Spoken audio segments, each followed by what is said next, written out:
जैसे ही मैंने मांगने वाले को झट से कुछ पैसे निकाल कर दिया ही था कि पांडे जी ने फौरन कहा, ये फ्रॉड लोग होते हैं, इन्हें जरा देखभाल कर देना चाहिए।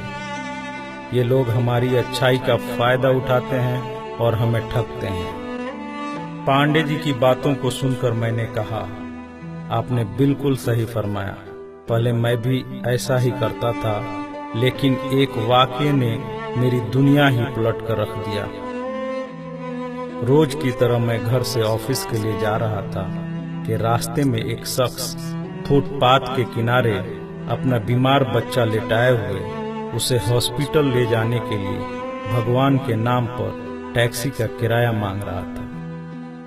वो कभी किसी पैदल का बाजू पकड़कर हाथ जोड़ देता, मेरा बच्चा बचा लें, मुझे टैक्सी का किराया दे दें, तो कभी किसी गाड़ी वाले को हाथ देकर रोकता और उसके पीछे भागता कि वो कार में उसके बच्चे को हॉस्पिटल पहुंचा दे।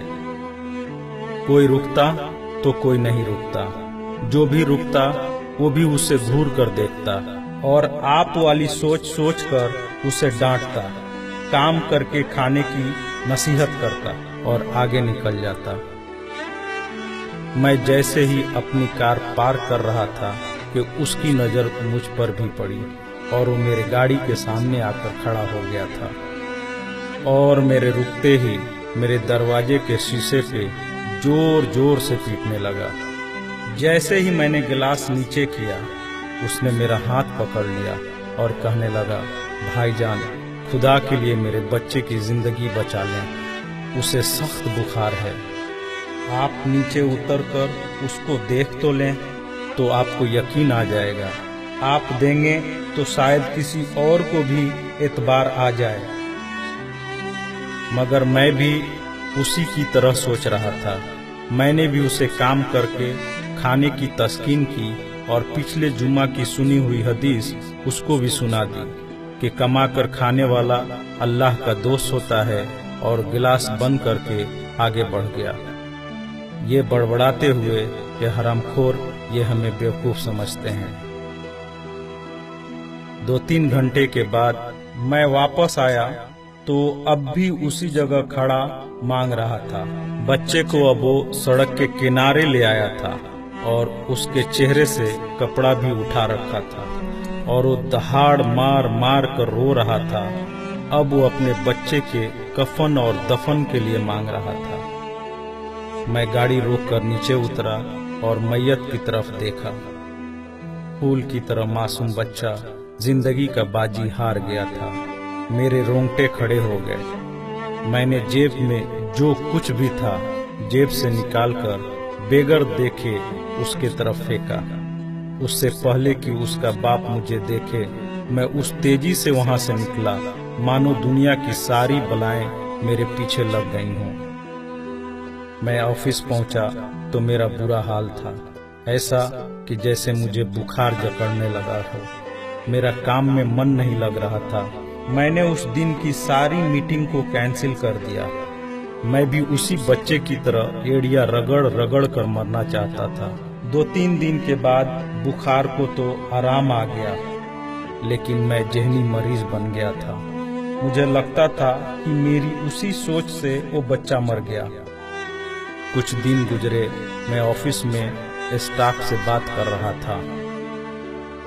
तब तक रिसेप्शन से आवाज आई, सर आपसे कोई मिलना चाहता है। मैंने पलट कर देखा, सामने उस मरे हुए बच्चे के बाप को देखकर मुझे चक्कर आ गया और मैं पत्थर का बुत बने उसे देख रहा था। तभी उसने अपने जेब में हाथ डालकर कुछ पैसे निकाले और मेरा शुक्रिया अदा करके कहने लगा कि आपके पैसे बड़ी बरकत वाले थे। शायद आपके खुलूस की बरकत थी कि मेरे बहुत सारे काम हो गए। सारे खर्चे के बाद कुछ पैसे बच गए और उनमें से कुछ पैसे मैंने उधार लेकर डाले हैं। ये आप कबूल कर लीजिए, बाकी मैं आपको जल्द ही वापस कर दूंगा।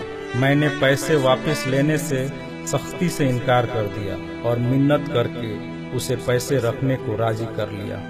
और जैसे ही वो जाने लगा, मैंने उसे रोका और अपनी कंपनी में काम करने के लिए पूछा। वो ऐसे राजी हो गया जैसे उसे काम की ही तलाश थी और किसी ने उसके दिल की बात सुन ली हो। वो बहुत खुश हुआ और अगले ही दिन से मेरी कंपनी में बतौर वॉचमैन काम करने लगा। पांडे जी, मैं आपको उससे मिलवाऊंगा, लेकिन वो कार वाला किस्से का जिक्र उससे मत करना। उसने आज तक नहीं पहचाना कि उसने मेरा भी कार रोककर मुझसे मदद मांगी थी। वो मुझे एक बड़ा ही नेक इंसान समझता है, जिसने उस बच्चे की लाश देखकर अपना सब कुछ निकाल कर दे दिया। पांडे जी, उस दिन के बाद से मैं किसी को खाली हाथ नहीं लौटाता। थोड़ा सा देने से ना वो अमीर होता है और ना मैं गरीब। बस दिल को तसल्ली होती है। और रह गई लूटने की बात, तो पांडे जी हमें कौन नहीं लूटता।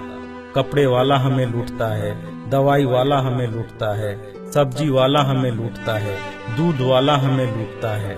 इतना सा लूटने के बाद अगर कोई हमें खुदा के नाम पे लूट ले, तो शायद मरने के बाद खुदा हमारे गुनाहों को माफ कर दे कि ये बंदा मेरे खातिर मेरे नाम पे लूटता रहा, और शायद हमारी गुनाह बख्श दे। पांडे जी, माना कि हर मांगने वाला सच्चा नहीं होता, पर जरूरी ये भी नहीं कि सब झूठे ही हों। वैसे भी अपने काम काज में कई बार फेल होने के बाद भी हम कोशिश करना नहीं छोड़ते, तो कुछ ठग लोगों की वजह से जरूरतमंदों की मदद करना क्यों छोड़ देते हैं।